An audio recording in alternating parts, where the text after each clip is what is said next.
Have you ever been in a situation where, because of what you believe about God and life, you do something that other folks don't understand?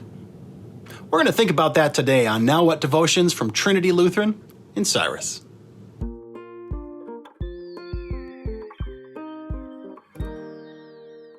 So I just finished this morning planning a funeral with a family. Later in the day, I'm going to do a wedding rehearsal with a family. I've got a gal asking me about a baptism here in a few weeks.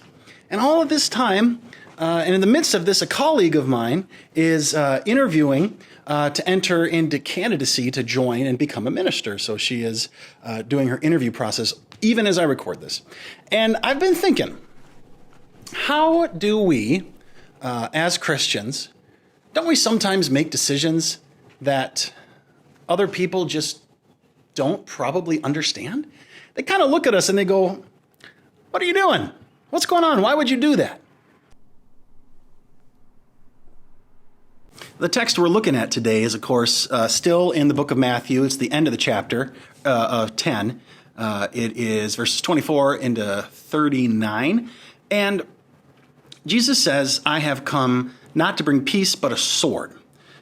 And it's going to cut between mother and daughter and father and son and so on from there. And this can be an upsetting verse. It could be a disturbing verse. But I wanted to challenge you a little bit on this verse. Jesus says he's come not to bring peace, but a sword. And that's partially true. But you have to keep in context. Remember other things that Jesus said. He has said, "I give you peace, but I don't give as the world gives." And the peace he talks about is the peace that comes from knowing God's promises. We know that God walks with us, that Jesus has sent his Spirit to help. And we know that even though our bodies won't survive, our hearts, our minds, our souls will survive. And this is a common thread that runs through just about everything we do. I mean, think about it. For me, at least, like this morning, planning a funeral. Well, I know that that person isn't gone. I know that they live on and that the pain they were in is done. And so what we're going to plan for now is to honor them and know that soon enough that the family will be back together. It's going to take some time.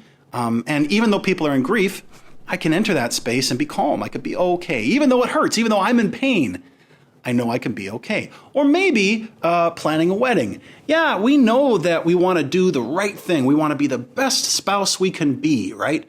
But we also know we're going to fail sometimes, right? We're not going to do it right. And life is going to get hard sometimes. Jesus doesn't promise that life will get easy. Jesus promises that God will be with us. The Spirit will be there. And we can grow and be deeper in love with one another and with other people. We can share God's love because we're going to be okay.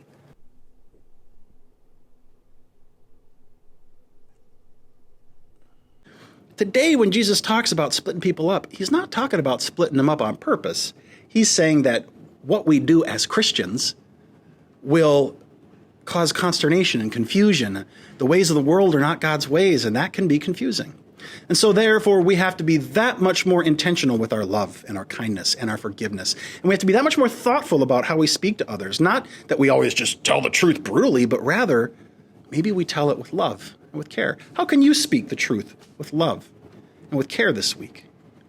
And how might that confuse others? And how might you ask forgiveness if you cause upset? Those are your thoughts today from Trinity Lutheran in Cyrus. I'm Pastor Chris, signing off.